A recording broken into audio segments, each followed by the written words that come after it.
Joe mentioning me on a few things. He said, do you want to train with him? No, yeah, I'd love to. Joe's only similar height to me, about 5'7"-ish. But he's built like a silverback. He's absolutely jacked. And I took him on pads and did a bit of work, and he nearly broke my fucking arms. He kicks that hard. I was watching another podcast. I think it might have been the second episode you did on Joe Rogan. You done two with Joe Rogan, and he was speaking about your like viciousness and ferociousness when you're throwing a kick. What's the noises that I heard another couple of the fighters doing it today, but like yours is like everyone's got a different noise. I think I'm renowned for my one as well. You either on my one, you either love it or hate it. A lot of people on Instagram and say, oh, I love Liam's war cry when he's on the pads, and then other people will come on and look up, I wish he'd shut up, and you know what I mean. But yeah, like I say, I'm just trying to kick as hard as I can, and that's just my noise. Like there's some girls in here who make louder noises and that. They're like, ash, ash, and that's just how it is. Like anyone who's hit the pads before, I don't know if anyone's watching, have you ever hit the pads and not breathed out or not made a noise when you're doing it? It's like there's not there.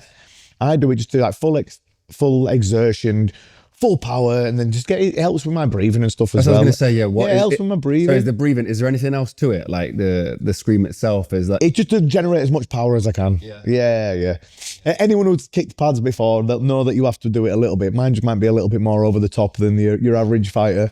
Well, it sounds, it's petrifying. Like it's proper scary, man.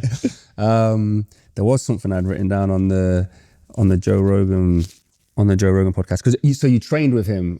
Was that after that or was that before? No, we went in to meet him, and this was before the podcast. So this was the first time I'd met him as well. But Vinny had been on his podcast before, the guy I went on with. He's my mind coach, and he said, "Oh, Liam's with me." He said, "Do you want to train with him?" No, yeah, I'd love to. And I took him on pads and did a bit of work, and he nearly broke my fucking arms. He kicks that hard. Well, that's what I was gonna say. Yeah, coming from yourself. So obviously you're renowned for like your viciousness and kicking. A lot of people, you know, they talk about Joe as a podcast host. Are the kicks like some people talk about his kicks are like pretty? So people don't realise that Joe's only similar height to me, about 5'7"-ish, but he's built like a silverback. He's absolutely jacked. He's massive. And then when he kicked the pads, I was like, Jesus Christ, that were hard. And because he's done taekwondo and stuff for all these years, he's trained a bit of Muay Thai, and he's just a naturally strong, fit guy. He looks after himself. He trains every day, and he's explosive. And when you've trained martial arts all your life, you're gonna take that. When you've put all this muscle mass on alongside it, you're gonna have some scary power. And because he knows how to throw a proper kick, and because of how strong he is, and because he's short with a solid thingy of gravity and stuff like that, he's just explosive. And yeah, he nearly broke my arms in half. It proper like shot me. So his kicks are on a level of like a pro fighter. Yeah, power wise, 100%. They're a little bit different to a pro Muay Thai fighter because he's done taekwondo and things like that all his life. But yeah, the power is. There's a lot of pro fighters who don't kick as hard as he's kicked me. Do you remember the moment where you felt like you'd put in your work fighting and you'd sort of had that commercial success or sort of recognition from like the likes of people like Joe Rogan, podcasters, and the media, social media, all that kind of stuff? Was there a moment that clicked? Yeah, it was before I'd been on that podcast, and I remember like Joe mentioning me on a few things and stuff on it. I'd seen it on his podcast, and people kept sending me saying, "Oh, I get mentioned off Joe Rogan," and I'm like, "Wow!" Well, I didn't even realize he knew who I was. And then I clicked on his thing on Instagram, and I realized he was following me. I was like, "Oh, wow." And then what happened was he shared a video of me on the pads on his main page, and he put something like Monday motivation, Liam Harrison ripping the pads to bits. And then after that, I got so many more people like jumping on my page and who have followed me since that. And that must have been about 6 years ago that now. And like there's people who messaged me still saying, "Oh, I followed you since that day," and I said, "I've loved watching your career and I wish I followed you before," and stuff like that. So like Joe's helped a lot, really. Obviously, because the biggest podcast in the world, everyone knows people who go on Joe Rogan. So that were a massive help. Have you found it to be a bit of a double-edged sword, like being in the limelight, social media, all that kind of stuff? Has there been downsides to it as well? You know what? No, not really, because I feel like I get to inspire people through that. I like so many people. This blows me away because I never ever thought this would happen. The amount of people who message me regular, especially now that I've semi-retired, they're saying, "Oh, you know what? I'm gutted your career's over. You've yeah, I've just followed you all the time. You're the reason I got into Muay Thai. And I'm like, wow, I'm the reason you started training. And like, I've had so many people say, listen, I didn't even know what Muay Thai was. I just started following your page. And then I went and found a gym and you're the reason I got into it and stuff like that. That blows me away that I can make, even if it's just a slightest improvement or change or help someone better themselves. So that's the thing that I love about social media, just being able to help and just get that little bit of, you know, like motivation, a bit of inspiration for people like, and you just get to help motivate them and make them a little bit better and push themselves a little bit harder. And people who are saying like, oh, never been in a gym before until I saw you and now I love it and it's a massive part of my life, and they say thank you to you, that blows me away. I think that's a beautiful thing. 100%. It was interesting going back through the comments, because I haven't been on that video since we did it. And I was, looking through the comments, and so many people either inspired to go to their gym and then even some of them updating, like I've been going to the gym for 2 years now, still come back to watch this video and listen to Liam. I think there's something about a kid from an estate that connects with the majority of the UK. Most people, or a large portion of the people from the UK, are working class background, are from an estate or similar places to Leeds, and hearing somebody like yourself talk, they just connect with it.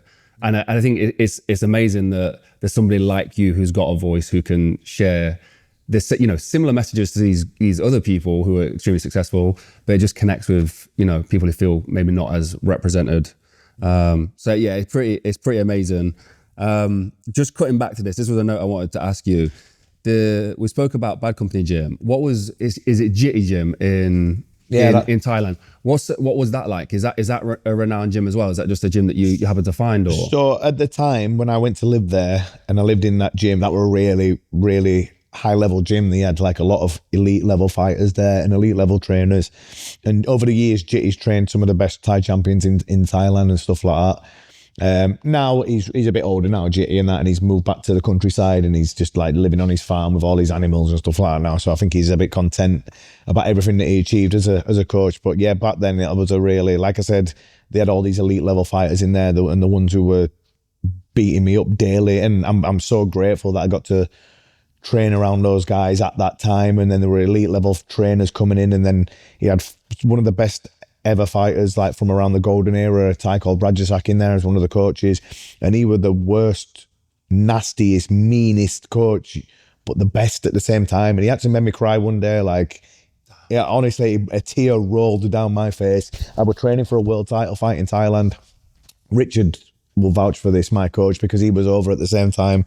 Everyone were in the gym. I'd been training hard for this fight. It was going to be I was 19 or 20. It'd be my second world title that I was going to win.